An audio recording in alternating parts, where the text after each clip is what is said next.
So now that we know what's an asset, let's try to understand threat, risk, and vulnerability. A threat is basically a possibility of something bad that might happen. A vulnerability is a weakness in the asset or in systems surrounding that asset. Okay? And what's the risk? Well, risk is the total potential outcome that will happen or total potential impact that will be caused to the asset if a threat actor exploits that vulnerability. Okay. Now, in order to explain risk, we have this theoretical formula where we say risk is equal to threat into vulnerability.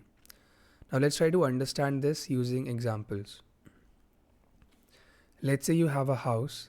Inside your house, you have a lot of valuables like money, jewelry, property papers, etc. Now, there's a broken window inside your house. This broken window essentially represents a vulnerability, a weakness. Now, what's the threat here? The threat is, what if a thief notices this broken window and enters your house? What's the impact then? Well, the impact is loss of wealth, loss of reputation, and maybe loss of life. Let's take another example. So, you found this appealing, very attractive social media website online, but the website allows you to create account with weak passwords.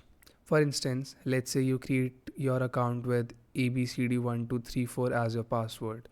Now this weak password is the vulnerability here because an attacker or a malicious hacker might easily be able to guess this. And what if he is able to guess this easy password? What happens then?